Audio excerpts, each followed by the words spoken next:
दुनिया के इतिहास में शायद ही कोई ऐसा मुल्क हो जिसकी रेगुलर आर्मी आतंकियों के जनाजे को गार्ड ऑफ ऑनर देती हो। लेकिन 2026 के बदलते जियोपॉलिटिक्स में पाकिस्तान ने खुद ही अपने पैरों पर कुल्हाड़ी मार ली है। एक चौंकाने वाला डेटा यह भी कहता है कि पिछले एक दशक में पाकिस्तान ने एफएटीएफ की ग्रे लिस्ट से बचने के लिए अरबों डॉलर का नुकसान सहा है और कागजों पर टेरर फाइनेंसिंग को रोकने के दावे भी किए हैं। लेकिन जमीन पर हकीकत कुछ और ही है।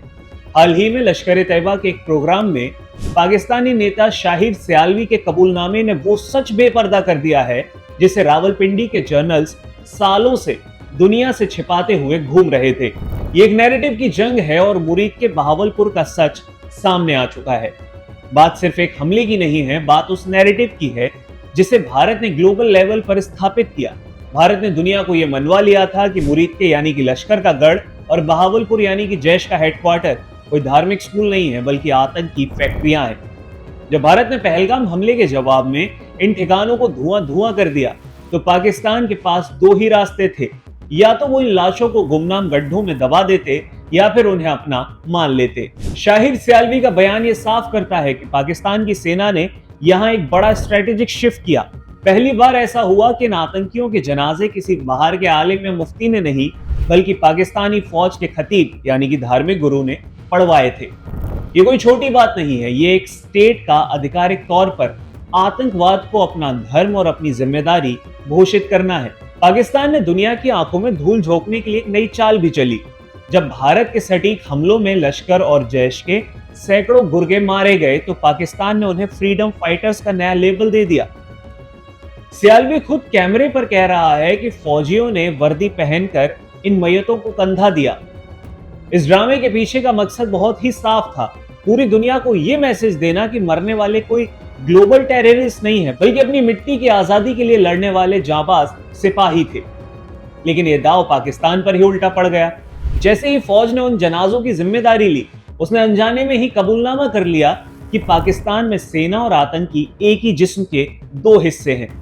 अगर सेना किसी जनाजे को पूरी वर्दी और प्रोटोकॉल के साथ कांधा दे तो वो उसके अपने लोग हैं।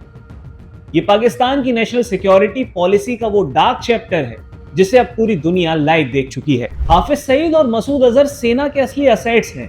इस पूरे घटनाक्रम का जो सबसे डरावना पहलू है वो यही है कि पाकिस्तान की सेना के लिए हाफिज सईद और मसूद अजहर कोई लायबिलिटी नहीं है बल्कि असेट है। शाहिद सियालवी ने खुलेआम कहा कि वो हाफिज सईद का तर्जुमान यानी प्रवक्ता है क्योंकि सईद उनकी जंग लड़ रहा है। ये बयान उस वक्त आया जब मंच पर अमेरिका द्वारा घोषित आतंकी मुजम्मिल इकबाल हाशमी भी मौजूद था। पाकिस्तानी सेना के चीफ आसिम मुनीर की बौखलाहट इसी वजह से थी कि भारत ने सीधे उन अड्डों पर स्ट्राइक की जो सेना की प्रोटेक्शन में पल रहे थे। जब आतंकी ठिकानों पर बम गिरते हैं तो दर्द रावलपिंडी के जीएचक्यू वहां पर क्यों होता है? ये रिश्ता अब सीक्रेट नहीं रहा, ये खुली पार्टनरशिप बन चुकी है। पाकिस्तान अब एक ऐसी क्रिमिनल एंटरप्राइज बन चुका है जहां सरकार, फौज और आतंकी एक ही टेबल पर बैठकर भारत के खिलाफ साजिश रचा करते हैं। अब ये सब कुछ भारत का न्यू नॉर्मल है और बेनकाब कर दिया है पाकिस्तान की नीति को। भारत ने अब अपनी नीति को पूरी तरह से स्पष्ट कर दिया है। आतंकवाद को उसके घर में घुसकर न्यूट्रलाइज किया जाएगा। पाकिस्तान एक तरफ ग्लोबल स्टेजेस पर विक्टिम कार्ड खेलता है और दूसरी तरफ उसकी सेना आतंकियों को शहीद का दर्जा देती है। ये डबल गेम अब एक्सपायर हो चुका है।